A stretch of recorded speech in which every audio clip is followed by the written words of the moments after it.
उत्तराखंड की गढ़वाल संसदीय सीट पर अनिल बलूनी ने बड़ी जीत हासिल की है और इस सीट पर उनका मुकाबला कांग्रेस गोदयाल से सीधे था। उत्तराखंड की 5 सीटों में से पौड़ी गढ़वाल सीट ही सबसे हॉट सीट भी मानी गई थी। दोनों के बीच कड़ा मुकाबला भी माना जा रहा था, लेकिन आखिर में जनादेश अनिल बलूनी के पक्ष में ही आया। 1,63,503 मतों से वो विजयी हुए और इस सीट पर कांग्रेस प्रत्याशी गणेश गोदयाल ने पूरी ताकत हालांकि झोंक रखी थी, लेकिन स्थानीय मुद्दों को भुनाने में वो कामयाब नहीं हो पाए थे। और इसी बीच बीजेपी प्रत्याशी अनिल बलूनी की जीत के बाद पौड़ी की सड़कों में भागवत कार्यकर्ताओं ने विजय जुलूस निकाला और इस दौरान अनिल बलूनी में जनता का आभार जताया है। देखिए, मैं गढ़वाल की महान जनता का बहुत बहुत आभारी हूँ, जिन्होंने इतने बहुमत के साथ मुझे विजयी बनाया है और मेरे ऊपर विश्वास किया है। मैं उनको विश्वास दिलाता हूँ कि आने वाले समय में उनके विश्वास पे खरा उतरूंगा और जितना विश्वास उन्होंने मुझे जमाया है मेरे ऊपर, उससे ज्यादा मेहनत करके गढ़वाल के विकास के लिए बहुत सारे काम करने हैं। आने वाले समय में मैंने वादा किया था, देश की प्रथम लोकसभा होगी। मैं आपको विश्वास दिलाता हूँ इसको पूरा भी करेंगे और जितने कार्यकर्ताओं ने मेहनत की है इन सब के लिए भी मेरा बहुत बहुत आभार है। आने वाले समय में आज स्वागत है, कल से काम शुरू है। बहुत बहुत धन्यवाद। एक सवाल और है, जो विपक्ष है वो अब जो तो आजादी की लड़ाई में टिहरी रियासत के लोगों को अंग्रेजों के अलावा टिहरी की राजसत्ता से भी एक बड़ा संघर्ष करना पड़ा। राजसत्ता के विरुद्ध इतना विद्रोह था कि यहाँ के लोगों को जेलों में रहना पड़ा और शहादत भी देनी पड़ी। देश आज़ादी होने परिस्थिति में ये थी कि टिहरी सियासत में आज़ादी का जश्न मनाने और राजशाही का विरोध करने वालों को जेल में डाला जा रहा था। और आखिरकार राजसत्ता के भारी विद्रोह के बाद टिहरी रियासत का भी देश में विलय हुआ। पर विलय के बाद फिर यहाँ के लोगों ने रियासत के खिलाफ आक्रोश भुलाकर राज परिवार को सियासत का ताज पहना दिया।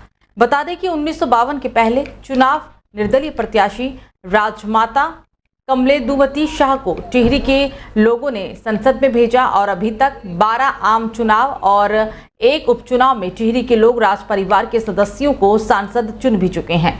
टिहरी सियासत की नीतियों के खिलाफ और वन अधिकारों को लेकर सबसे पहला विद्रोह उत्तरकाशी के तिलाड़ी में 30 मई 2030 को हुआ था और इस विद्रोह में सैकड़ों लोगों की जान गई, जिसके बाद राजशाही के खिलाफ श्रीदेव सुमन में टिहरी जेल में 29 फरवरी 1944 से लेकर 21 दिन का उपवास किया गया और जिसके बाद 3 मई 1944 से राजशाही के खिलाफ जेल में ही उन्होंने 84 दिन की ऐतिहासिक भूख हड़ताल कर अपना बलिदान दे दिया।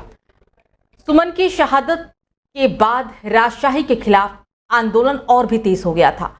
15 अगस्त 1947 को देश के स्वतंत्र होने के बाद टिहरी रियासत के राजा ने अपना शासन जारी रखने की घोषणा की थी। राजशाही के खात्मे के लिए दौलत राम नागेंद्र सकलानी, वीरेंद्र दत्त सकलानी और परिणया पूर्ण के नेतृत्व में ये पूरा आंदोलन संभाला गया था।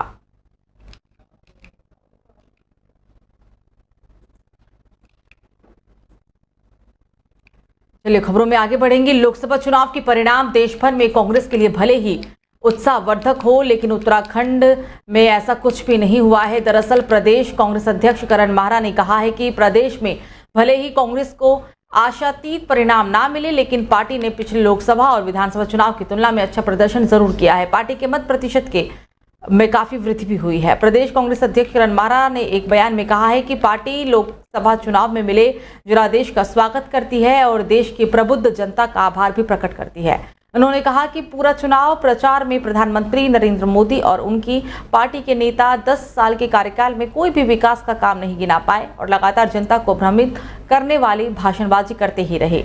बीजेपी के नेता चुनाव प्रचार में मंदिर, मस्जिद, मुस्लिम, मछली, मंगलसूत्र, मुजरे और पर खूब बोले, लेकिन मणिपुर पर बोलना भूल गए और इसी का जवाब देश की जनता ने अपने जनादेश में दे दिया है। माहरा ने स्वीकार किया है कि प्रदेश में भले ही कांग्रेस को अपेक्षित सफलता नहीं मिली, लेकिन उन्होंने कहा कि मंगलौर और बद्रीनाथ विधानसभा क्षेत्रों में होने वाले उपचुनाव और निकाय चुनाव में कांग्रेस पार्टी भारी मतों से विजयी भी होगी।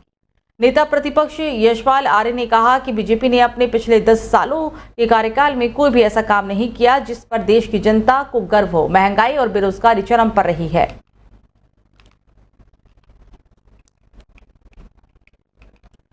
तो उत्तराखंड में बीजेपी ने 5 सीटों पर लगातार तीसरी बार जीत का परचम लहरा दिया है और इतिहास रच दिया है। उत्तराखंड के अलग राज्य बनने के बाद ये 5वां लोकसभा चुनाव है और इनमें से 4 बार किसी एक ही पार्टी ने सभी सीटें जीती है। साल 2009 में कांग्रेस की झोली में ये सभी 5 सीटें आई थी, जबकि इसके बाद साल 2014, 19 और अब बीजेपी ने क्लीन स्वीप किया। वैसे कुल मिलाकर 18 लोकसभा में यहाँ 11वां अवसर रहा जब उत्तराखंड में किसी दल ने सभी सीटों पर जीत हासिल की है। इस ऐतिहासिक प्रदर्शन के बावजूद राज्य में बीजेपी के कुल मत प्रतिशत में इस बार गिरावट दर्ज हुई है। अलग राज्य बनने के बाद उत्तराखंड में साल 2004 में पहले लोकसभा चुनाव हुए, जिनमें 3 सीटें बीजेपी और एक सीट कांग्रेस और सपा के हिस्से में आई थी। फिर साल 2009 में कांग्रेस ने क्लीन स्वीप करते हुए 5 सीट हासिल की। साल 2014 में भारतीय राजनीति में मोदी युग के आरंभ के साथ ही उत्तराखंड में बीजेपी अविचित स्थिति में आ गई है। इसका परिणाम ये हुआ है कि साल 2014 और 2019 से 2024 में लगातार तीसरी बार जीत प्राप्त कर हैट्रिक कर डाली है।